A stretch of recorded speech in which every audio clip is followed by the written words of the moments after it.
हाँ जी, कैसे हैं आप सब लोग। और आज हम लोग एक चैप्टर के बारे में रिवीजन करेंगे, that is auditors of the company, right. तकरीबन तकरीबन I guess this chapter take 5 to 6 class, मतलब नॉर्मल नॉर्मल रिवीजन में नहीं, नॉर्मल के अंदर 5 से 6 क्लास लग जाती हैं। 2 क्लास तो एक ही सेक्शन है 139, 2 क्लास तो ये सेक्शन ले जाता है, सेक्शन 139। तो कोशिश करेंगे इस पूरे चैप्टर को आज रिवाइज करने की, और what is the concept of auditors of the company, इसके बारे में आज हम लोग बात करेंगे, ठीक है। चलो बच्चों स्टार्ट करते हैं, आप ध्यान से देखिएगा। ऑडिटर्स का क्या काम होता है, this is the company X limited. ध्यान से समझते हैं ऑडिटर्स का कॉन्सेप्ट क्या होता है। अब होता क्या है बच्चों, कंपनी में दो तरीके के लोग होते हैं, राइट। एक होते हैं शेयर होल्डर, एक होते हैं डायरेक्टर्स। अब बताओ शेयर होल्डर क्या करते हैं, डायरेक्टर्स को पैसे देते हैं, फंड्स देते हैं कि तू बिजनेस कर।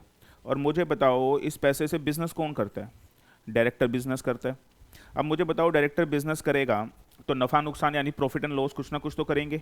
और क्या आप मुझे बताओ डायरेक्टर शेयर होल्डर के द्वारा दिए गए पैसे से बिजनेस कर रहे हैं, तो क्या आपको नहीं लगता जो ये डायरेक्टर्स हैं जो ये बिजनेस कर रहे हैं on the behalf of the share holder के पैसे से, तो इनको प्रॉपर बुक्स ऑफ अकाउंट्स बनाने पड़ेंगे। अरे जिसके पैसे से तुम काम करोगे उनको बुक्स ऑफ अकाउंट बना के नहीं दिखाओगे कि भाई हमारी ये बुक्स ऑफ अकाउंट है, पिछले साल क्या नफा हुआ क्या नुकसान हुआ। क्या ये बोर्ड ऑफ डायरेक्टर ये बुक्स ऑफ अकाउंट में कुछ घपला कर सकते हैं, कुछ गलत चीज़ें लिख सकते हैं। हाँ जी, प्रॉफिट हुआ 500 करोड़ का दिखा दिया, लॉस 100 करोड़ का। तो sir in books of account को क्या एक independent person that is chartered accountant को यहाँ पे बोला गया कि आप लोग, प्रैक्टिसिंग चार्टेड अकाउंटेंट को बोला गया कि आप इन अकाउंट्स की क्या करेंगे, ऑडिट्स। और इसी कॉन्सेप्ट को बोला जाता है स्टैचुटरी ऑडिट। क्या आपको कॉन्सेप्ट समझ में आ रहा है। तो ऑडिटर्स आर, और बेसिकली ऑडिटर्स कौन होते हैं, practising chartered accountant. Chartered accountant दो तरीके के काम करते हैं, एक जॉब करते हैं और एक प्रैक्टिस करते हैं। जो लोग प्रैक्टिस में होते हैं वही ऑडिट कर सकते हैं, इस बात को याद रखिएगा। तो that is all about the auditors of the company. और ऑडिटर्स, जब भी स्टैचुटरी ऑडिट की बात आएगी तो सिर्फ एक ही प्रोफेशन का नाम आएगा, चार्टर्ड अकाउंटेंट। पूरे हिंदुस्तान में चार्टर्ड अकाउंटेंट ही अलाउड है to make the statutory audit. तो sir that is the only reason Hindustan में हम बोलते हैं 10-12 लाख कंपनीज हैं, and definitely every company is required mandatory statutory audit. तो that is the reason कि ऑडिटर्स के पास काफ़ी काम है। तो that is all about the statutory audit। वैसे ही हमारे कंपनी सेक्रेटरीज के लिए section 204 is all about secretarial audit, but this audit is actually the which audit, that is the statutory audit. ये चैप्टर स्टार्ट करने से पहले मैं आपको कुछ बताना चाहूँगा, that is types of audit. हमारे कंपनीज एक्ट में कितने प्रकार की ऑडिट हैं हम सबको पता होना चाहिए, और दैट इज ये एग्जाम में क्वेश्चन आ सकता है। सब बच्चों सबसे पहले लिखिएगा statutory audit. Which audit, we are talking about the statutory audit. Now the second one is the secretarial audit. Now the second one is secretarial audit regarding this. Then the cost audit, and the fourth one is internal audit. वैसे तो branch audit, supplement audit और भी बड़ी सारी audit होती हैं, but ये main 4 हैं, राइट। इसमें लिखिएगा statutory audit all about section 139, secretary audit section 204, ये याद होनी चाहिए सेक्शन सबको। Cost audit section 148, internal audit section 138। तो these are the section that deals with the audit. Statutory audit लिखिएगा बच्चों, प्रैक्टिसिंग चार्टेड अकाउंटेंट करते हैं, that is I would say secretary audit, that is practising company secretary करते हैं। Cost audit practising cost and management accountant करते हैं, and that is internal audit, that is they could be the employees of the company as well, ये company के employees भी हो सकते हैं। तो ये प्रैक्टिसिंग होना जरूरी नहीं है इंटरनल, ऑल्दो प्रैक्टिसिंग भी हो सकते हैं, दैट डेफिनेटली प्रैक्टिसिंग प्रोफेशनल भी हो सकते हैं, बट एम्प्लॉय भी हो सकते हैं। तो we should know that, right. लिखिएगा ये जो ऑडिट होती है ये कंपनी के अकाउंट्स की, फाइनेंशियल स्टेटमेंट की होती है। फाइनेंशियल स्टेटमेंट की, अकाउंट्स की ऑडिट की जाती है, balance sheet, profit and loss account. ये कंपनी ने सारे लीगल कंप्लाइंस पिछले साल में किए नहीं किए, उसकी जब ऑडिट की जाती है तो उसे सेक्रेटरियल ऑडिट बोल दिया जाता है। कुछ कंपनी को है ना कॉस्ट रिकॉर्ड मेंटेन करने पड़ते हैं, जैसे मैन्युफैक्चरिंग कंपनी होती है तो उनको कॉस्ट रिकॉर्ड बनाने पड़ते हैं कि हमारे पार्टिकुलर प्रोडक्ट को बनाने में कितनी कॉस्ट लगी, तो एक कॉस्ट रिकॉर्ड मेंटेन करने पड़ते हैं। तो उन कॉस्ट रिकॉर्ड का ऑडिट जब किया जाता है दैट इज कॉस्ट ऑडिट। और कंपनी के इंटरनल कंट्रोल सिस्टम सफिशिएंट है या नहीं है। जिस दिन सेक्शन 138 कराएंगे आपको, then we talk about that कि इंटरनल ऑडिट क्या होती है। तो इंटरनल कंट्रोल वैसे तो बड़ा इंपॉर्टेंट कॉन्सेप्ट है, इंपॉर्टेंट को एक फाइनल में एक टॉपिक आएगा आपके पास, CS प्रोफेशनल में न्यू सिलेबस में एक टॉपिक आएगा इंटरनल ऑडिट। तो वहाँ पे 2 से 3 क्लास लगती है इंटरनल ऑडिट को समझाने के लिए, इंटरनल कंट्रोल को समझाने के लिए, बहुत डिटेल में दे रखा है। तो अभी मैं ज़्यादा इसके ऊपर ना बात कर रही, बस आप समझ लीजिएगा कि अभी आप इतना समझ लो कि कंपनी की जो डे टू डे ट्रांजेक्शन्स होती हैं, कंपनी के डे टू डे जो प्रोसेस होते हैं, उनको चेक करना ही इंटरनल कंट्रोल और इंटरनल ऑडिट कहलाया जाता है। तो we should understand all that, right. तो that is all about the statutory audit, that is secretary audit, that is cost audit and that is internal audit. क्या आपको बात समझ में आ गई है? आनी भी चाहिए सर। और सुनिए सर, बात आगे बढ़ाते हैं बात को। तो ये इतने तरीके की ऑडिट, और ये कौन करेगा? अब सबसे इंपॉर्टेंट चीज़, is it mandatory? Is it mandatory? Yes sir, for all companies. तो सर स्कोप देखिए, स्टैट्यूटरी ऑडिट का सबसे ज़्यादा है। Is it mandatory for all companies? No sir, it is mandatory only for certain company, सिर्फ कुछ company के लिए ही मैंडेटरी है। Is it mandatory? Only for certain company sir, and this is also mandatory for certain company. तो बताओ सबसे ज़्यादा स्कोप कौन सी कंपनीज का हुआ, कौन सी ऑडिट का हुआ? Sorry, I would say only the statutory audit we are talking about. एक चीज़ और, स्टैट्यूटरी ऑडिटर कैसे अपॉइंट होते हैं तो मैं बता दूं, अगर फर्स्ट स्टैट्यूटरी ऑडिटर अपॉइंट होगा तो BR पास होगा, और सब्सिक्वेंट ऑडिटर अगर अपॉइंट करना चाहते हो सब्सिक्वेंट ऑडिटर, तो OR पास करना पड़ेगा। OR बोले तो दैट इज ऑर्डिनरी रेजुलेशन। क्या कोई बता सकते हैं सेक्रेटेरियल ऑडिटर अपॉइंट करने के लिए क्या पास होगा? ओनली BR, पहला अपॉइंट करो, दूसरा अपॉइंट करो, only BR। Cost auditor appoint करने के लिए ओनली BR, और sir that is internal auditor appoint करने के लिए ओनली BR। मैं आपको बता दूं, इन चारों ऑडिटर के ऊपर डेफिनेटली 4 मार्क का क्वेश्चन पेपर में बन सकता है। जितनी इन्फॉर्मेशन मैंने आपको लिखवा दी यहाँ पे, that is more than sufficient, और आपको कुछ करने की जरूरत नहीं है। तो that is all about the concept of the statutory audit, secretary audit, cost audit, internal audit. लेकिन आज का जो टॉपिक का रिवीजन हम लोग कर रहे हैं, we are talking about the statutory audit, तो आज हम स्टैट्यूटरी ऑडिटर के बारे में बात करेंगे। समझ में आई बात आपको? लिखिएगा, हेडिंग लिखिएगा, एक पूरा चार्ट बना रहा हूँ आप लोगों के लिए। Appointment of statutory auditor, appointment सबसे पहले। अच्छा, ये समझ में आ गया, जो स्टैट्यूटरी ऑडिटर है वो किसकी ऑडिट करता है? फाइनेंशियल स्टेटमेंट की ऑडिट करता है। तो कंपनी को स्टैट्यूटरी ऑडिटर अपॉइंट करना पड़ता है। अब इसके ऊपर 2 चीज़ें हैं, और 2 चीज़ों को डिवाइड कर लीजिएगा। यहाँ पे लिखिएगा अपॉइंटमेंट ऑफ फर्स्ट ऑडिटर। हम स्टैट्यूटरी ऑडिटर की बात कर रहे हैं कि फर्स्ट ऑडिटर जब भी अपॉइंट होगा तो फर्स्ट ऑडिटर कैसे अपॉइंट होगा? Appointment of the first auditor. और बच्चों यहाँ लिख लीजिएगा, that is appointment of subsequent auditor.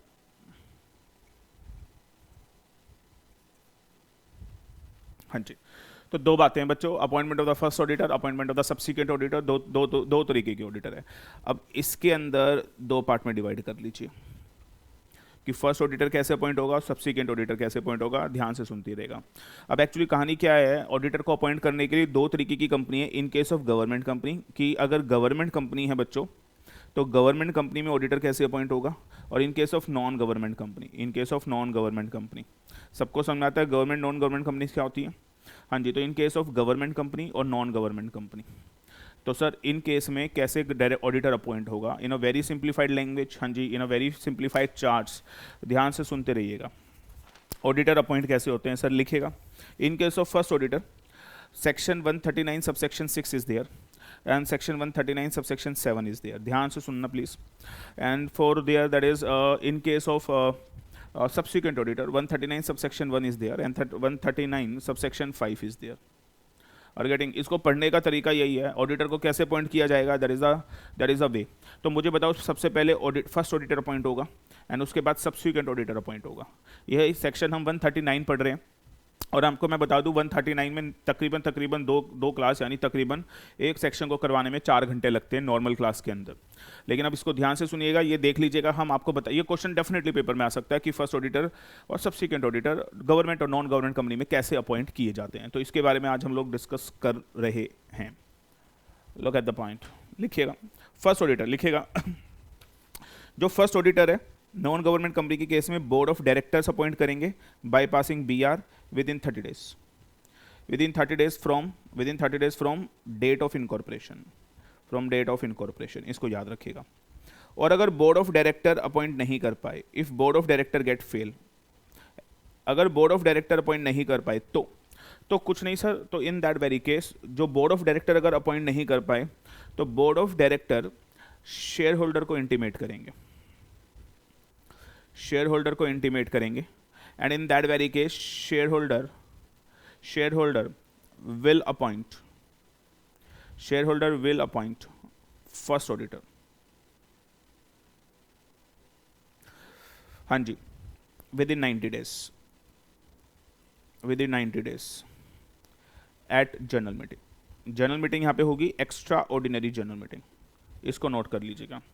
और मैं आपको बता दूँ यहाँ पे लोग बड़े कंफ्यूज हो जाते हैं at that point of time. Even the corporates I have observed, because corporate से मेरे पास क्वेरीज आती हैं, दे आस्क मी कि सर ये तो इसके अंदर कैसे अपॉइंटमेंट किया जाए।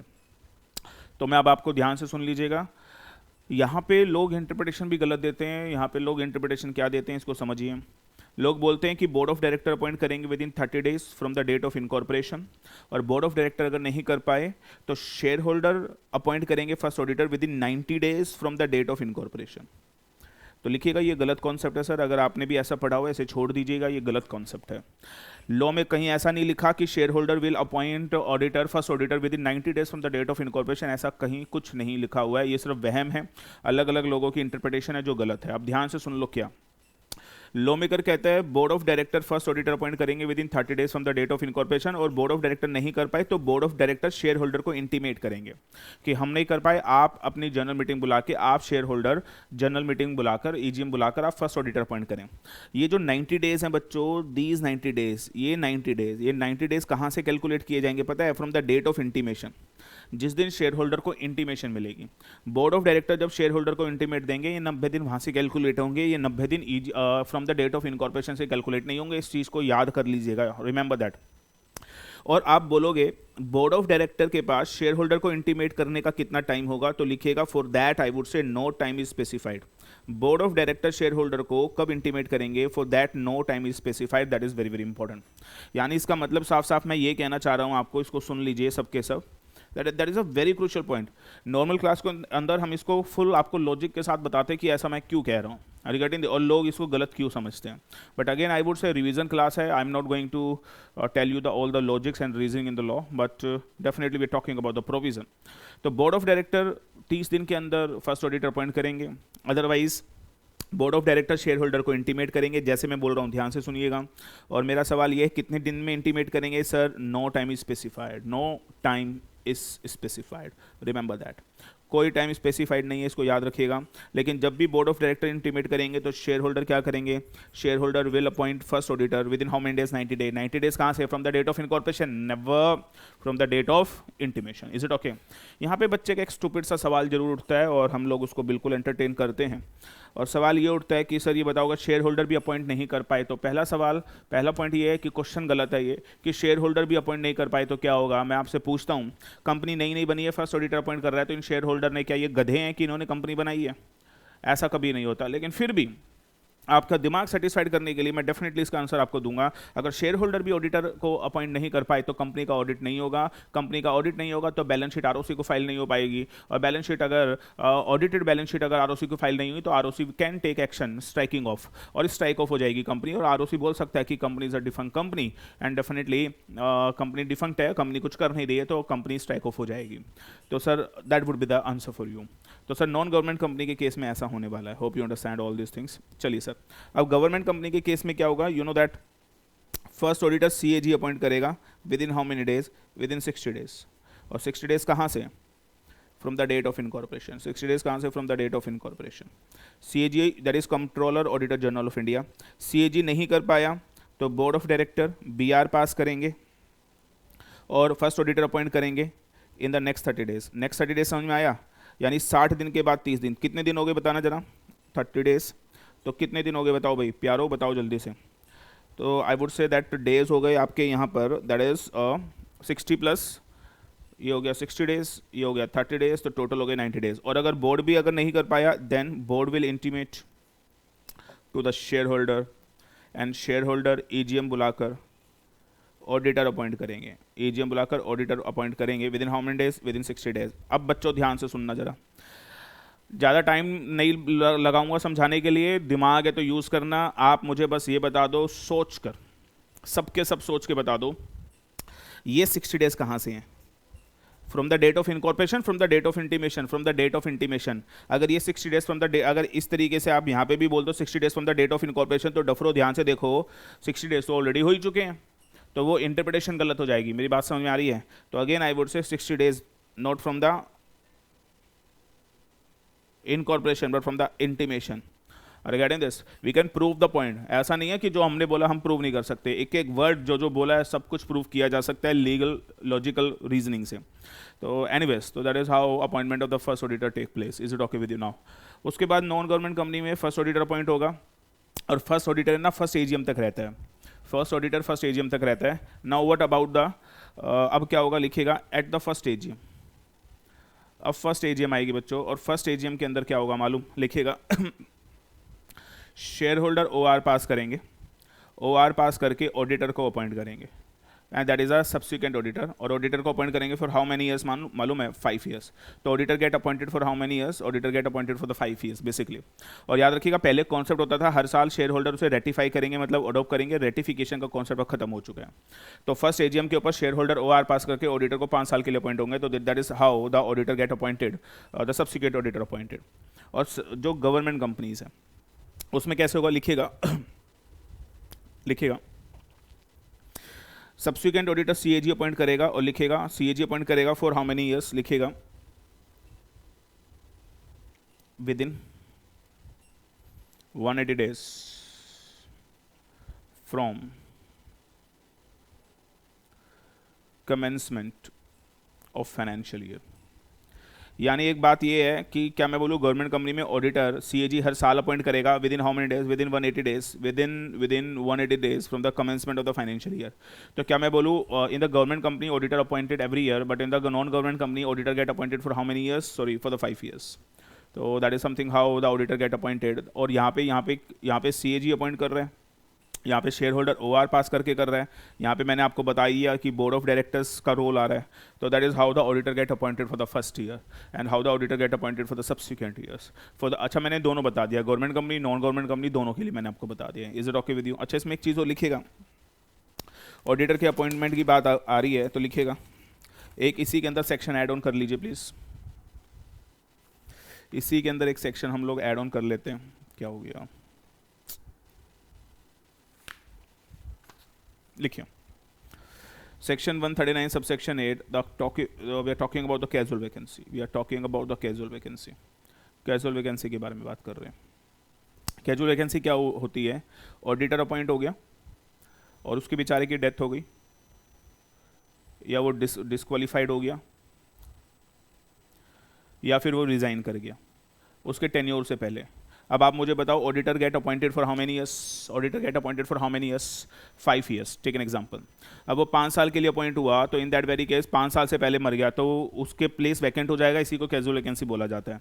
तो लॉ मेकर कहता है इसका भी 2 केस बनेंगे। गवर्नमेंट कंपनी के केस में अगर कैजुअल वैकेंसी हुई तो क्या होगा, और नॉन गवर्नमेंट कंपनी के केस में कैजुअल वैकेंसी हुई, नॉन गवर्नमेंट कंपनी के केस में कैजुअल वैकेंसी हुई तो क्या होगा।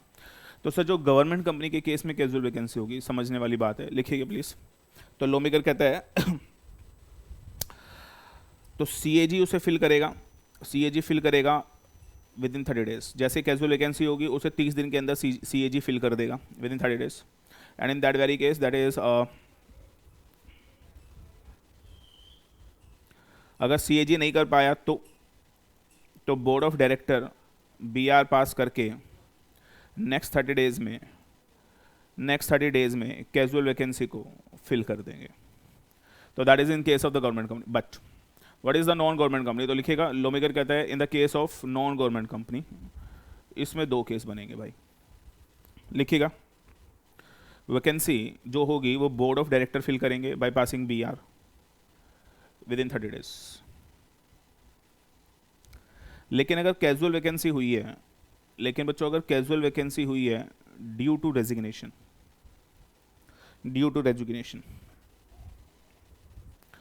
कि ऑडिटर छोड़ के चला गया है, तो इन दैट वेरी छोड़ के गया है तो यार कहीं उसको किसी ने मजबूर तो नहीं किया। तो सर लिखेगा तो उस कैजुअल वैकेंसी को कौन फिल करेगा, board of director by passing BR within the 30 days.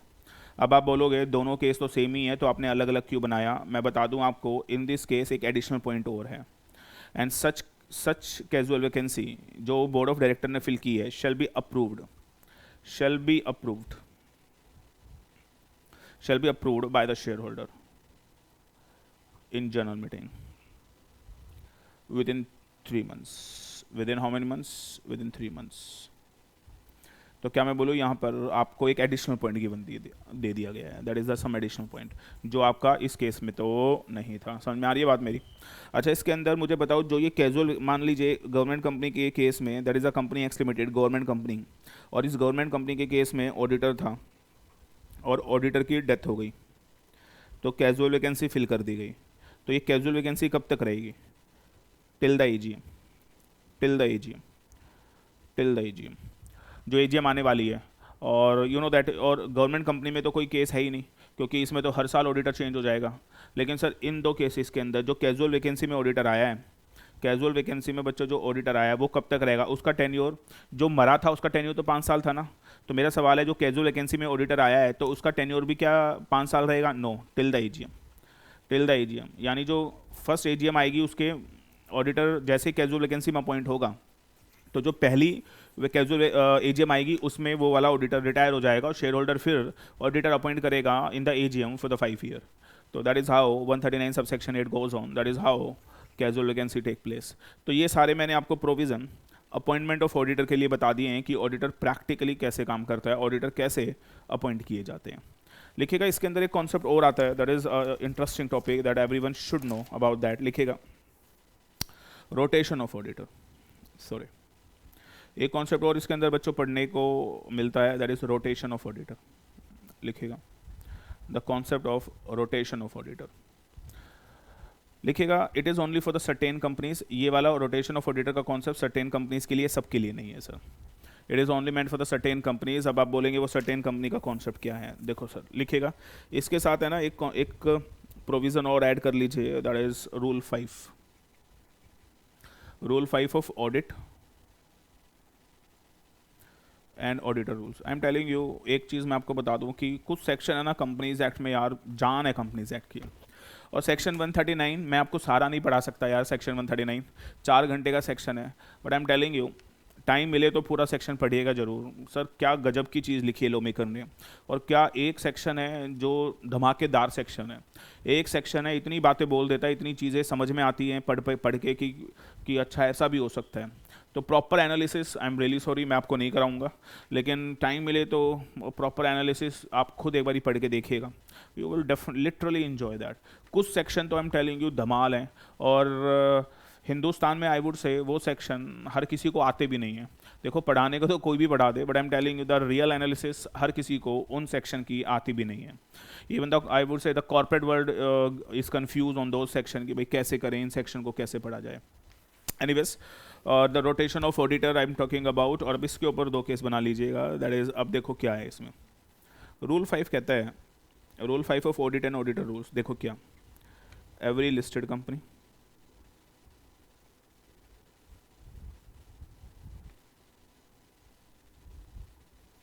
every listed company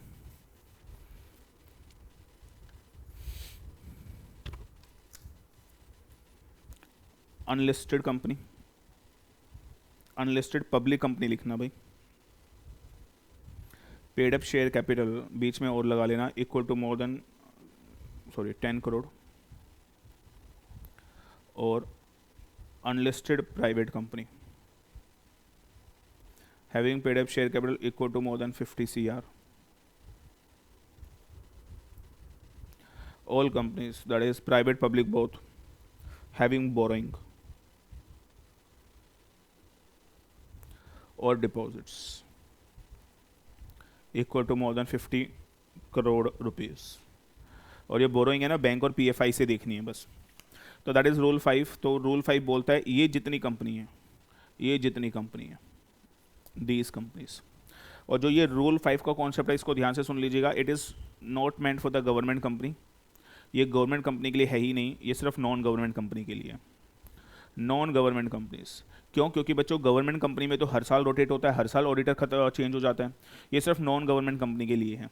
तो लिखिएगा अब नॉन गवर्नमेंट, इसको मैं बोलता हूँ रूल 5 कंपनीज। क्या बोलते हैं इसको? Rule 5 company. अब रूल 5 कंपनी अगर मैं कभी बोलूंगा तो आपको क्या समझ में आएगा रूल 5 कंपनी से? रूल 5 कंपनी से आपको समझ में आना चाहिए कि I am talking about the 4 types of company, I am talking about these 4 types of company. मेरी बात समझ में आ रही है आपको? तो सर अब ध्यान से सुन लो, जो ये नॉन गवर्नमेंट कंपनी है यहाँ पे 2 केस बन जाते हैं। लिखिएगा, एक तो rule 5 companies,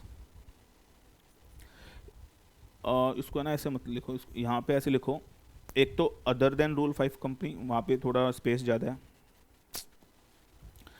other than rule 5 company, other than rule 5 company, और एक होती है बच्चों रूल 5 कंपनी।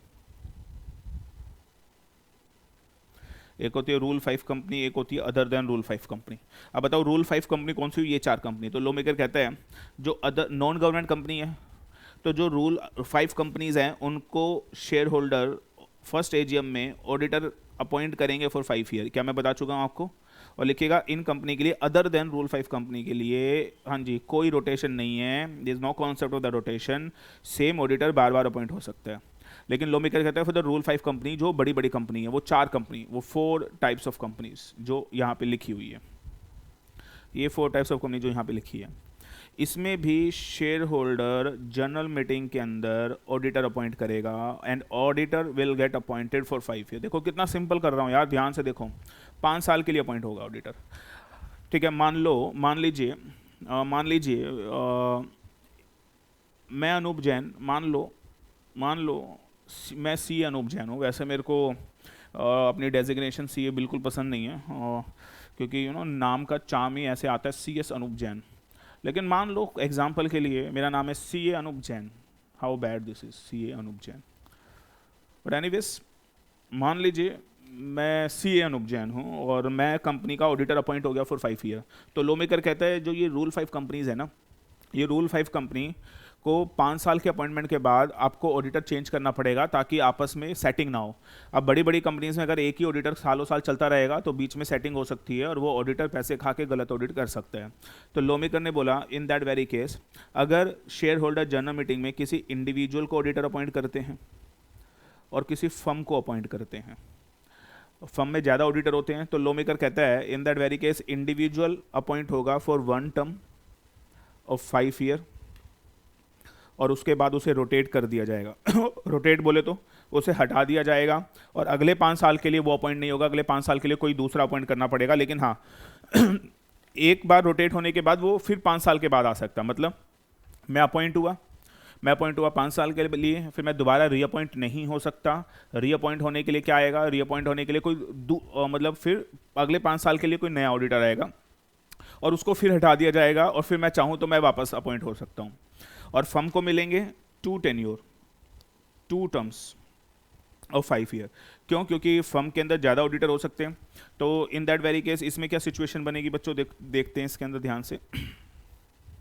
इसके अंदर क्या होगा अगर इंडिविजुअल ऑडिटर है, देखते हैं चलो। यहाँ पे सी ए अनूप जैन मैं अपॉइंट हो गया for how many years? For 5 years. तो लो क्या मैं यहाँ पे रीअपॉइंट हो सकता हूँ? लो मेकर बोलते हैं नो सर। लेकिन फर्म अगर कोई है तो सर वो यहाँ पे 5 साल के लिए अपॉइंट हो गई, क्या वो दोबारा 5 साल के लिए अपॉइंट हो सकती है? यस, लेकिन उसके बाद उसे रोटेट करना पड़ेगा। तो क्या मैं बोलूँ इंडिविजुअल को रोटेट करना पड़ेगा 1 टेन्योर ऑफ 5 ईयर और फर्म को अपॉइंट रोटेट करना पड़ेगा that is 2 tenure of 5 year. And definitely आप जब रोटेट करोगे इसको बोला जाता है cooling of period, cooling of period. तो इस टेन्योर के अंदर कोई दूसरा आएगा सो दैट आपकी जो इंटरनल सेटिंग है वो हट जाए। हाँ, एक बार 5 साल का गैप देने के बाद आप दोबारा से अपॉइंट भी हो सकते हैं। तो that is something all about the concept of rotation of auditor. Hope you understand all that. चलिए सर आगे बढ़ते हैं। कुछ बातें और भी हैं, दैट इज कुछ बातें और भी हैं सेक्शन 139 में, but I am not taking all this because वो आप सेल्फ पढ़ेंगे तो इजीली समझ में आ जाएगा। That was more technical part of section 139 जो मैंने आपको बहुत ही सिंप्लीफाइड वे में चार्ट के साथ समझा दिया है। होप यू अंडरस्टैंड सेक्शन 139 के अंदर जो जो इंपॉर्टेंट चीज़ें थी। चलिए सर आगे बढ़ते हैं। एक और सेक्शन है बच्चों जहाँ पे मैंने देखा है mostly people are confused, mostly people are confused. मैं आपको समझाता हूँ। सेक्शन 140 सर, मैं एक चीज़ और बता दूँ, this chapter of auditor is all about 2 section, rather तीन सेक्शन 139, 140 और सेक्शन 141। राइट 141 में आपको अभी डिस्क्वालिफिकेशन ऑफ ऑडिटर अभी नहीं कराऊंगा, बिकॉज सिमिलर सेक्शन है ये। आगे मैं इंडिपेंडेंट डायरेक्टर का भी आपको कराऊंगा, तो वहाँ पे इंडिपेंडेंट डायरेक्टर की डिस्क्वालिफिकेशन जब करेंगे तो मिलता जुलता है, तो इसके ऊपर टाइम नहीं लगाएंगे। सेक्शन 140 को समझिएगा, that is very very interesting and very very important, और कन्फ्यूज़न बहुत होती है सर। देखो सर समझते हैं 140 क्या कहता है। सबसे पहले समझने की चीज़ है, सेक्शन 140 सब सेक्शन 1 आएगा। कुछ भी नहीं है भाई साहब, 5 मिनट का खेल है, सब समझा दूंगा, 5 मिनट्स ओनली। आप देखना जरा, सेक्शन 140 सब सेक्शन 1, ये बच्चों बोलता है removal of auditor. Removal of auditor sir, auditor को हटाना है तो कॉन्सेप्ट कैसे चलेगा? रिमूवल ऑफ ऑडिटर सर, मैं बता दूं लोग प्रैक्टिकली गलत करते हैं इस कॉन्सेप्ट को सर, समझना मेरी बात मैं क्या कहना चाह रहा हूं। फिर आएगा सर सेक्शन 140 सब सेक्शन 2, देखते रहो बच्चों, गजब की चीज बताऊंगा तुम्हें आज। रेजिग्नेशन ऑफ ऑडिटर, ये किससे डील करता है? Resignation of auditor.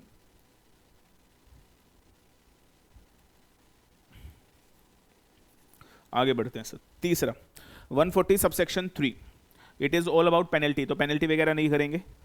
Section 140 subsection 4, sir यहाँ पे मैं बता रहा हूँ बड़ी कंफ्यूजन रहती है लोगों को। देखो लिखिएगा, special notice, it all about the special notice, it all about the special notice. और इसके लिए ये पूरा स्पेस ले लेंगे हम लोग, ठीक है।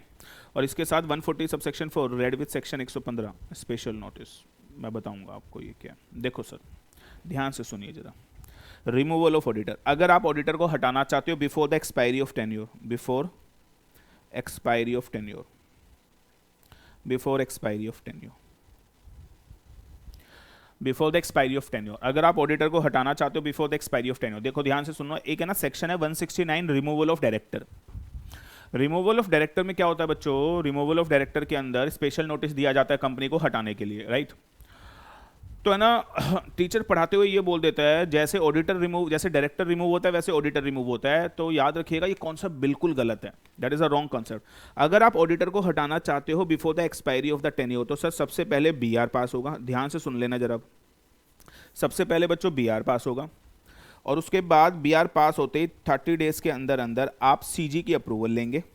बच्चों सीजी की जो अप्रूवल आएगी वो फॉर्म होगा एडीटी 2, और उसके बाद सीजी के अप्रूवल के बाद अगले 60 दिन के अंदर अंदर लिखेगा शेयर होल्डर से स्पेशल रेजुलेशन पास करके शेयर होल्डर की अप्रूवल लेनी पड़ेगी। मैंने बोला अगर ऑडिटर रिमूव करना चाहते हो तो बीआर पास होगा, 30 डेज में सीजी की अप्रूवल लेनी पड़ेगी एडीटी 2 में, और 60 डेज में जैसे एडीटी 2 की अप्रूवल आ जाएगी तो 60 डेज में शेयर होल्डर की एसआर पास करके अप्रूवल लेनी पड़ेगी। मेरी बात समझ में आ गई? लिखिएगा यहाँ पे सेक्शन 115 का कोई रेलिवेंस नहीं है, it is there is no relevance. अभी पूरी बात समझ में आएगी जब 140 सबसेक्शन 4 पे चलेंगे, ठीक है। रेजिग्नेशन ऑफ ऑडिटर, अगर ऑडिटर रिजाइन कर रहा है तो लिखिएगा 2 केस बनते हैं, अगर गवर्नमेंट कंपनी में ऑडिटर रिजाइन कर रहा है और नॉन गवर्नमेंट कंपनी में ऑडिटर रिजाइन कर रहा है। तो लॉ मेकर कहता है ऑडिटर अगर रिजाइन करेगा कहाँ पर बच्चों? गवर्नमेंट कंपनी के अंदर, तो उस प्यारे से ऑडिटर को कि वो रेजिग्नेशन दे रहा है, इस बात की खबर लिखिएगा, इस बात का notice in the form ADT 3, और यहाँ पे भी in the form ADT 3। Law maker कहता है यहाँ पर आपको 2 लोगों को देना पड़ेगा, एक तो आरओसी को दे देना और एक कंपनी को दे देना। कितने लोगों को दे देना और कितने दिन में दे देना बेटा? बोलो ना, 30 डेज। 30 डेज कहाँ से? From the date of resignation. ये ऑडिटर की कहानी है। और यहाँ पे इस बात की खबर आप 3 लोगों को दे देना, आरओसी को, कंपनी को, तीसरा बताओ सोच के, सीएजी, क्योंकि गवर्नमेंट कंपनी में किसका केस होता है? सीएजी का केस होता है।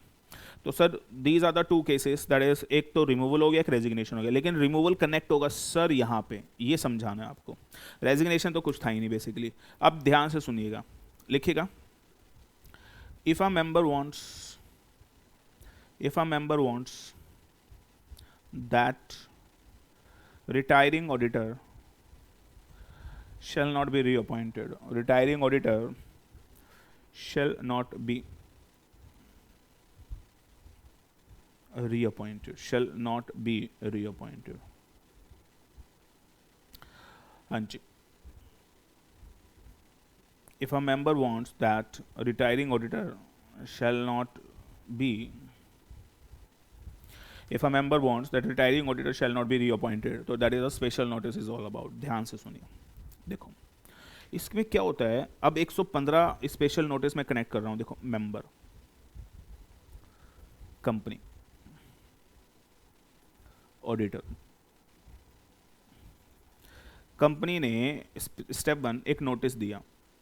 किसका नोटिस दिया? जनरल मीटिंग का, कि हमारी एजीएम होने वाली है, हमारी जनरल मीटिंग, हमारी एजीएम होने वाली है, हमारी जनरल मीटिंग होने वाली है। तो जब मेंबर को पता चला तो सेक्शन 115 बोलता है, 115 बोलता है, और उस नोटिस में पता क्या लिखा था? उस नोटिस में ये लिखा था, जो हमारा ऑडिटर है बहुत अच्छा ऑडिटर है, 5 साल इसके पूरे हो गए, हम इसे रीअपॉइंट करना चाहते हैं। सपोज ये वो रूल 5 कंपनी नहीं है, हम इसको रीअपॉइंट करना चाहते हैं। तो मेंबर को पता चला भाई ये तो आने वाली एजीएम के अंदर इसी ऑडिटर को रीअपॉइंट कर देंगे और इस मेंबर को ये ऑडिटर पसंद नहीं है। तो लॉ मेकर बोलता है सेक्शन 115 के अंदर 14 days before the general meeting, 14 days before the AGM आप कंपनी को स्पेशल नोटिस दे सकते हैं। बेटा ध्यान से सुन लो जो बता रहा हूं, एक एक कॉन्सेप्ट 1-1 लाख रुपए का है ये, अगर तुम समझ लो थोड़ा सा ऐसे। 14 days before the AGM special notice दे सकता है कंपनी को। स्टेप नंबर 2 लिख लो। और क्या बोल सकता है कंपनी को मालूम? क्या बोल सकता है इस स्पेशल नोटिस में? That retiring auditor shall not be reappointed, कि जो रिटायरिंग ऑडिटर है वो रीअपॉइंट नहीं होना चाहिए। स्टेप 3 इस बात की खबर, हाँ जी, कंपनी किसको देगी? ऑडिटर को, कि तेरे को मेंबर ने बोला है कि retiring auditor shall not be reappointed, तेरे पास कोई डिफेंस है तो डिफेंस दे दे। तो ये बंदा अपना डिफेंस भी दे सकता है। उसके बाद स्टेप 5, अब कंपनी के पास 2 चीज़ें आ गई। बताओ बच्चों क्या 2 चीज़ें आ गई? हाँ जी बताओ 2 चीज़ें क्या आ गई? मैं मान जाऊँ तुम्हें अगर कोई बता दो। एक तो स्पेशल नोटिस आ गया, तो लिखेगा स्पेशल नोटिस की कॉपी की retiring auditor shall not be reappointed. Second auditor का डिफेंस, दोनों की दोनों चीज़ें कंपनी लिखो बच्चों 7 days before the general meeting. 7 days before the general meeting किसको सर्कुलेट कर देगी? बताओ जरा, जितने भी मेंबर है सबको, ताकि मेंबर को पता चले कि मेंबर क्यों हटाना चाहता है और ऑडिटर का क्या डिफेंस है। स्टेप 6 अब जनरल मीटिंग होगी, जनरल मीटिंग में मेंबर आएंगे और मेंबर सारा डिस्कशन करेंगे, और अगर ओआर पास हो गया तो सर, ओआर पास हो गया तो retiring auditor shall not be reappointed, उसके बदले कोई नया ऑडिटर अपॉइंट हो जाएगा। That is section 115 red with section 140 sub section 4। अब ध्यान से सुन लेना, एग्जाम में भी लोग गलत करते हैं, प्रैक्टिकली भी गलत करते हैं। अब अगर क्वेश्चन एग्जाम में आ जाए what is the procedure of removal of auditor, तो 115 मत लिख देना, 0 हो जाएगा। Because 115 read with 140 subsection 4 is not about removal of auditor. ध्यान से सुन लो अब मैं क्या बताने जा रहा हूं, तुम्हारे थोड़े से पल्ले पड़े तो। अगर रिमूवल ऑफ ऑडिटर है, यानी ऑडिटर को हटाने के अब 2 तरीके हैं, 2 पॉइंट है। पहला बोलो क्या है? Removal of auditor before the expiry of tenure, यानी ऑडिटर अपॉइंटेड फॉर 5 ईयर और आप उसे 1 साल के बाद हटाना चाहते हो, उसके टेन्योर से पहले हटाना चाहते हो, तो 140 सबसेक्शन 1 लगेगा, बीआर, सीजी अप्रूवल और एसआर।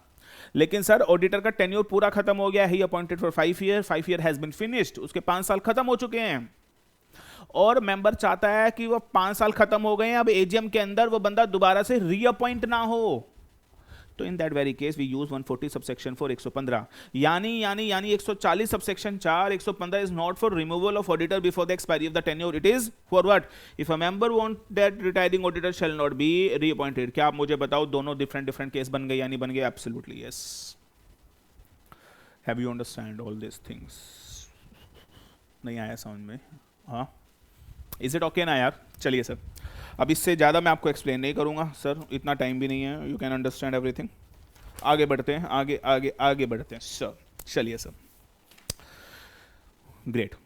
लिखो बच्चे, नेक्स्ट लिखेंगे सेक्शन 142।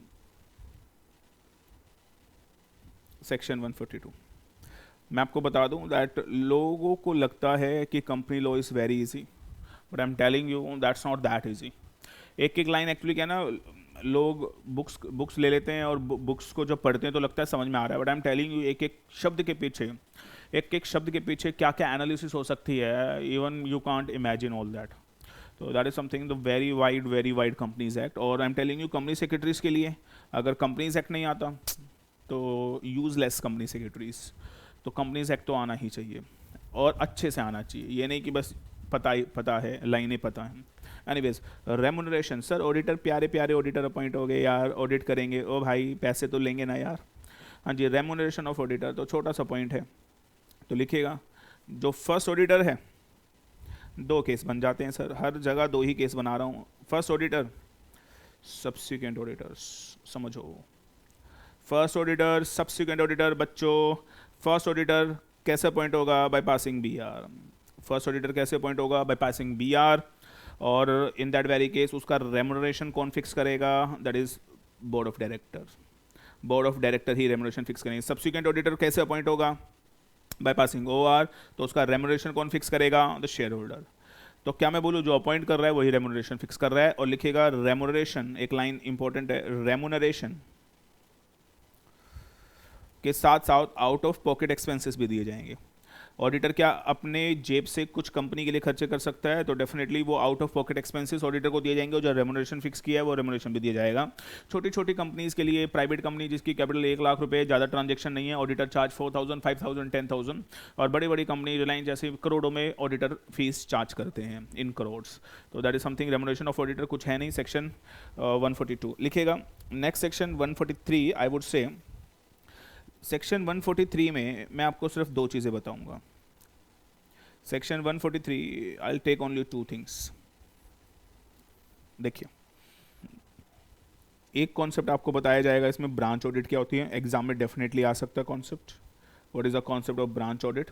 और एक आएगा that is reporting of fraud. I am telling you that is most important, आ सकता है पेपर में, रिपोर्टिंग ऑफ फ्रॉड।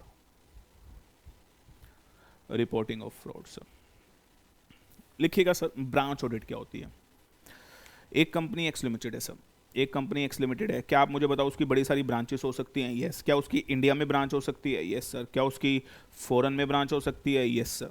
तो मेरा सवाल बस इतना सा है, अगर उसकी इंडिया में ब्रांच है, उसकी फॉरेन में ब्रांच है, तो क्या उस ब्रांचेस की ऑडिट होनी चाहिए? जो इंडिया में ब्रांच है, जो फॉरेन में ब्रांच है, क्या उसकी ऑडिट होनी चाहिए?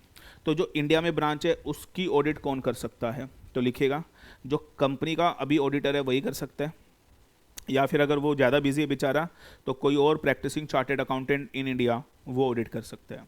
लेकिन फॉरेन ब्रांच है, मेरी एक ब्रांच USA में है, तो लॉ मेकर कहता है उसकी ऑडिट कंपनी का ऑडिटर कर सकता है जो ऑलरेडी है, और कोई जो इंडिया में और कोई प्रैक्टिसिंग चार्टेड अकाउंटेंट है वो कर सकता है, और प्रैक्टिसिंग चार्टेड अकाउंटेंट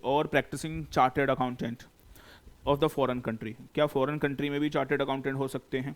तो सर वहाँ का भी ऑडिटर ऑडिट कर सकता है। तो that is called the branch audit. तो मुझे बताओ जो ब्रांच ऑडिट है, क्या ये लोग ब्रांच ऑडिट कर सकते हैं? And answer is yes. अब देखो होगा क्या, ये भी मैं कॉन्सेप्ट समझा देता हूँ आपको प्रैक्टिकली होता क्या है। ये कंपनी एक्स लिमिटेड, अब कंपनी की ब्रांच है तो दो ऑडिटर होंगे, ठीक है। एक तो मेन ऑडिटर जो कंपनी का है, एक तो मेन ऑडिटर जो कंपनी का है बच्चों, ठीक है ना भाई, और एक ब्रांच ऑडिटर जो फॉरेन ब्रांच का ऑडिटर है, या फिर अच्छा अगर main auditor branch auditor same है तो फिर तो बात ही खत्म हो गई। लेकिन अगर अलग अलग है तो क्या होगा देखिए। तो ब्रांच ऑडिटर क्या करेगा, अपनी रिपोर्ट बना के मेन ऑडिटर को देगा। ब्रांच ऑडिटर क्या करेगा, अपनी ऑडिट रिपोर्ट बना के मेन ऑडिटर को देगा, और मेन ऑडिटर एक कंप्लीट रिपोर्ट बनाएगा, एक कंसोलिडेट रिपोर्ट बनाएगा। और पता है कंसोलिडेट रिपोर्ट बनाकर, हाँ जी, कंसोलिडेट रिपोर्ट बनाकर वो किसको फॉरवर्ड कर देगा? वो कंपनी को दे देगा, वो कंपनी को दे देगा। कोई बता सकता है अब कंपनी के पास जो ऑडिट रिपोर्ट आ गई, अब कंपनी क्या करेगी? कंपनी के पास जो ऑडिट रिपोर्ट आ गई, कंपनी क्या करेगी? लिखेगा कंपनी उस रिपोर्ट को AGM के नोटिस के साथ शेयर होल्डर को डिस्पैच कर देगी। लास्ट क्लास में अकाउंट्स के चैप्टर में बताया होगा। तो that would be the concept of the branch audit, that would be the concept of the branch audit. और सब कुछ बता दिया, सब सेक्शन तो बताया नहीं। तो लिखेगा 143 sub section 8 is all about the branch audit, exam में आ सकते हैं, इंपॉर्टेंट है, right. Reporting of fraud sir, reporting of fraud, जो रिपोर्टिंग ऑफ फ्रॉड है इसमें दो केस बनते हैं, इसमें दो केस बनते हैं। और मैं बता दूं reporting of fraud 143 subsection 12 to 15 talks about the reporting of fraud, it talks about the reporting of fraud. इसमें दो केस बनेंगे sir, that is case 1, that is case 2। तो I would say there are 2 cases regarding the reporting of fraud. And समझते हैं क्या। अब मैं एक चार्टेड अकाउंटेंट हूँ, CA अनूप जैन, या और मैं एक चार्टेड अकाउंटेंट हूँ और मैं कंपनी में गया और मैं अब ऑडिट कर रहा हूँ। अब आप मुझे बताओ, मुझे ऑडिट करते करते क्या पता लग सकता है कि कंपनी में एक फ्रॉड है, कंपनी के डायरेक्टर्स ने कुछ फ्रॉड किया है? आप मुझे बताओ क्या मुझे ये पता लग सकता है? Answer is yes. अब मेरा सवाल ये है आपसे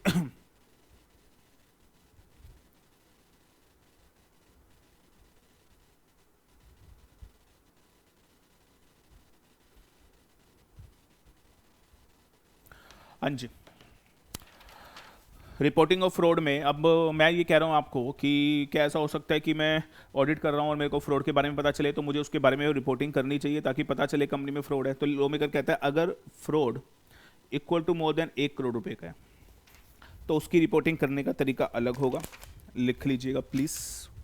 और अगर फ्रॉड का amount less than 1 crore rupees है तो उसकी रिपोर्टिंग करने का तरीका अलग होगा, उसकी रिपोर्टिंग करने का तरीका अलग होगा। क्या मेरी बात समझ में आ रही है? Yes sir. देखो सर स्टेप 1, ऑडिटर ऑडिट कर रहे हैं, कितना आसान है भाई, कुछ भी नहीं है। एक किताबों में लंबी लंबे प्रोविजन 10-10 12-12 स्टेप, बच्चा पढ़ पढ़ के बेचारा परेशान। इसे पढ़ो, देखो 5 मिनट का खेल है, सब खत्म। ऑडिटर है मेरे भाई। अब मैं कह रहा हूँ जो ऑडिटर है ये ऑडिट कर रहा है, कर ले बेटे कर ले। इसे फ्रॉड का पता चल गया, फ्रॉड का पता चल गया, लेकिन कितने रुपए का फ्रॉड का पता चला कि डायरेक्टर्स ने तो घपला भाई 1 करोड़ या उससे ज़्यादा का किया हुआ है।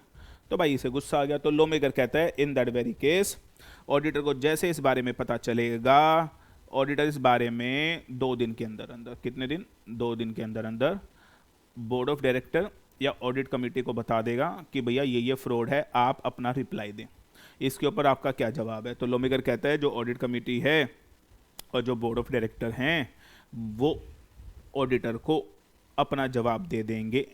लॉ मेकर कहते हैं with in how many days, with in 45 days, 45 दिन के अंदर इनको जवाब देना पड़ेगा। और step 4 that is now auditor इनका रिप्लाई आने के बाद एक रिपोर्ट बनाएगा बच्चों, प्यारे बच्चों लिख लीजिएगा।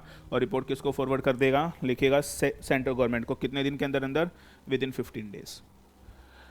और फिर central government will take the appropriate action. एक चीज़ और बताना भूल गया, ये जो रिपोर्ट बनेगी in the form ADT 4। Step 5 CG will take appropriate action, CG will take appropriate action। अरे बात समझ में आनी भी चाहिए सर। हाँ जी, हम आपको बताएं और समझ में ना आए ऐसा तो हो ही नहीं सकता। कैसे हो सकता है ये? It's not possible, absolutely.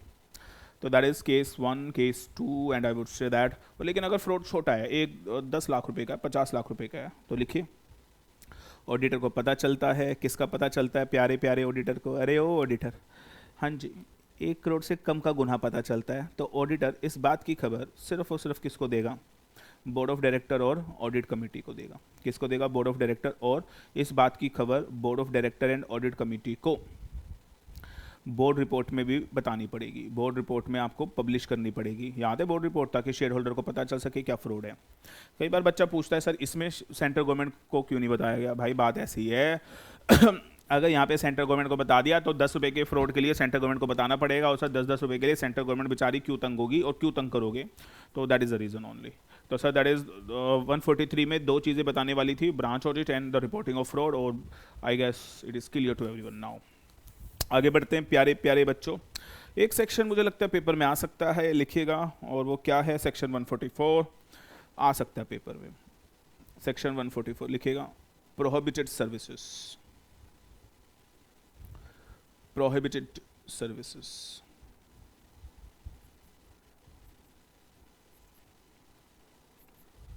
कौन सी सर्विसेज हैं प्रोहिबिटेड? सर एक कंपनी एक्स लिमिटेड है बच्चों, this is the company X limited, और ये कंपनी का ऑडिटर है। तो लॉ मेकर कहता है कि ये ऑडिटर इस कंपनी को कुछ सर्विसेज ऐसी हैं जो प्रोवाइड नहीं कर सकता, they are called as prohibited service, they are called as the prohibited services. ये प्रोहिबिटेड सर्विसेज मानी जाएंगी। क्या मानी जाएंगी बोलो? They are treated as what? The prohibited services. तो ये ऑडिटर इस कंपनी को ये सर्विसेज नहीं दे सकता, तो दे आर द प्रोहिबिटेड। और कौन सी सर्विसेज नहीं दे सकता इसको समझते हैं, लिखेगा accounting services, book keeping services, ये इंपॉर्टेंट है सर, याद कर लीजिएगा। इंटरनल ऑडिट सर्विसेज, हाँ जी, तो ये क्यों बायसनेस आ जाएगी भाई, और क्यों क्या? Actuarial services. अब इन सर्विसेज के बारे में मैं अब डिटेल में बात नहीं कर रहा हूँ, लेकिन पेपर में आ सकता है, ये छोटा सा कुछ है नहीं।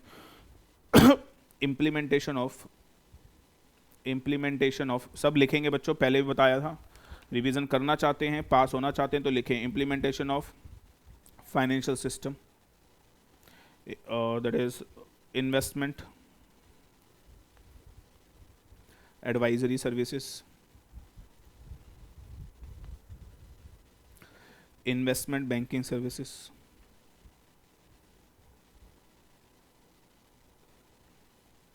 Investment banking services, management services,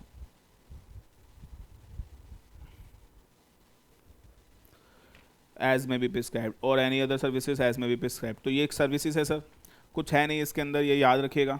ये सर्विसेज ऑडिटर इनको नहीं दे सकता, एब्सोल्युटली प्रोहिबिटेड, क्योंकि बायसनेस आने के चांसेस होते हैं और कुछ भी नहीं है। तो चलिए आगे बढ़ते हैं sir. Section 144 is all about that simple. Section 145 कुछ नहीं है। ऑडिटर साइन कैसे करेगा? ओ भाई ये भी अब ये हमें क्यों सिखाया जा रहा है? मुझे नहीं लगता हमारे पेपर में ये आएगा। तो लिखिएगा दैट इज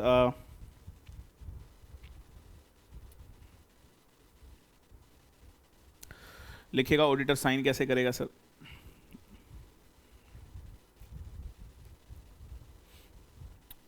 अगर वो इंडिविजुअल है और अगर वो फर्म है, फर्म का नाम है मान लीजिए ABC एंड एसोसिएट्स, तो लिखिएगा दैट इज इंडिविजुअल है मान लो CA अनूप जैन, तो साइन कैसे करेगा? तो लिखेगा CA Anup Jain. Note for the exam, बस बताने के लिए बता रहा हूँ। CA Anup Jain, membership number होता है कोई ना कोई, और उस पर साइन कर देगा। फर्म है तो लिखेंगे for and on behalf of ABC and associate. हाँ जी, CA Anup Jain that is, और मैं कौन हूँ इस फर्म में? पार्टनर रहा हूँ और डेफिनेटली, और मेरा मेंबरशिप नंबर, और यहाँ बीच में साइन कर देंगे और स्टैम्प ठोक देंगे। तो इस तरीके से ऑडिटर साइन करेगा basically. Note for the exam really. 146 section paper में नहीं आएगा। Auditor has all the right, auditor के पास राइट है। क्या राइट है बेटा? To attend what? To attend what? General meeting. और यू नो दैट सेक्शन 101 के साथ कनेक्ट कर सकते हैं। क्या हर AGM का नोटिस, हर जनरल मीटिंग का नोटिस ऑडिटर को जाता है या नहीं जाता है? Yes sir. तो 146 सिंपल है। 147 पेनल्टी नहीं पढ़ेंगे हम लोग।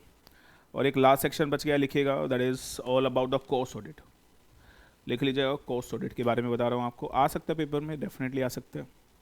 सेक्शन 148 देखो भाई, फर्स्ट कुछ कंपनी है that is mining companies, manufacturing companies, processing company. In companies को मैंडेटरी है। क्या मैंडेटरी है भाई? कॉस्ट रिकॉर्ड मेंटेन करना। क्या मेंटेन करना बच्चों? Cost record. तो जिन कंपनी के लिए कॉस्ट रिकॉर्ड मेंटेन करना जरूरी है, इन्हीं कंपनी को कॉस्ट ऑडिट करानी मैंडेटरी है। कॉस्ट ऑडिट करानी मैंडेटरी है, इस चीज को याद रखिएगा। और वो क्या चेक करेगा बेसिकली? कॉस्ट ऑडिटर क्या चेक करेगा? कि भाई जो कॉस्ट रिकॉर्ड सही तरीके से मेंटेन है या नहीं है। इसको कौन कर सकता है? Practising chartered accountant. सॉरी, क्या लिख दिया मैंने? इसको कौन कर सकता है? Practicing cost and management accountant only. कई लोग ये कहानी सुना देते हैं, अपनी किताबों में लिख देते हैं, मेरे समझ में नहीं आती कि प्रैक्टिसिंग चार्टर्ड अकाउंटेंट भी कर सकता है। एब्सोल्युटली रबिश, बिल्कुल भी नहीं कर सकता। कॉस्ट ऑडिट सिर्फ और सिर्फ कॉस्ट मैनेजमेंट अकाउंटेंट करेगा। सर मैं आपको बता दूं, कॉस्ट अकाउंटेंट चार्टर्ड अकाउंटेंट के पास ऐसी कोई पावर नहीं है। लोग बोलते हैं कॉस्ट मैनेजमेंट अकाउंटेंट अगर दुनिया में कम है तो सर चार्टर्ड अकाउंटेंट को पा, ऐसा कुछ इट्स ऑल रबिश, ये सब बकवास है। ये पता नहीं कहाँ से कौन सी कहानी बना दी है सर, ऐसा कुछ भी नहीं है। इसको बस याद रखना, कॉस्ट ऑडिट सिर्फ और सिर्फ कौन कर सकता है? प्रैक्टिसिंग कॉस्ट मैनेजमेंट अकाउंटेंट, ना कंपनी सेक्रेटरी, ना chartered accountant, not allowed, absolutely remember that. लिखेगा। अच्छा, इसमें कौन कर सकता है? वो इंडिविजुअल भी कर सकता है, ठीक है, और वो फर्म भी कर सकती है। चलिए, अच्छा कौन अपॉइंट करेगा इसे? BR पास करके अपॉइंट कौन करेगा? बोर्ड ऑफ डायरेक्टर करेगा। और कौन करेगा भाई? छोटी छोटी बातें हैं इसमें। और लिखेगा। अच्छा, रेम्युनरेशन कौन डिसाइड करेगा?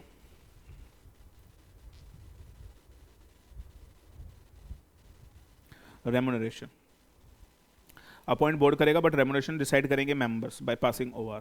चलो भाई, ये भी बात समझ में आ गई। और लिखो,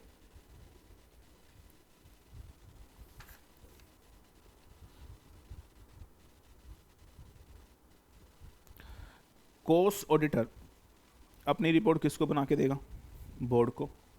और बोर्ड ऑफ डायरेक्टर के पास जैसे रिपोर्ट आ जाएगी 30 डेज के अंदर अंदर, इस रिपोर्ट को वो किसको फॉरवर्ड कर देगा? CG को। और अगर कुछ गड़बड़ हुई तो CG will take the appropriate action. और लिखिएगा जो ये रिपोर्ट बनेगी ये बनेगी in the form CRA3। Report कौन से फॉर्म में बनेगी? In the form CRA3। तो कॉस्ट ऑडिट के लिए आपको बस इतनी बातें जानना इनफ है, I believe that. Hope you understand. तो sir that is all about section 148, और बहुत ही कम समय में, बहुत ही कम समय में आप देखिएगा बड़ी सारी चीज़ रिगार्डिंग द ऑडिटर चैप्टर हमने आप लोगों को रिवाइज करा दी है।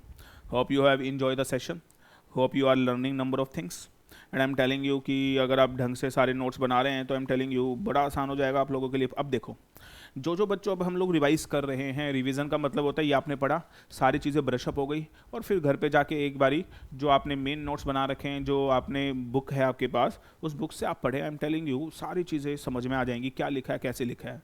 तो definitely charts are going to be useful. और देखो एग्जाम के दिन में जो चार्ट्स तुम बना रहे हो, आई एम टेलिंग यू 10-10 मिनट में चैप्टर खत्म हो जाएगा। Hope you understand all this. तो चलिए सर, आज के लिए ऑडिटर की रिवीजन हम खत्म करते हैं, और rest of the thing we discuss in the next class. Thank you very much.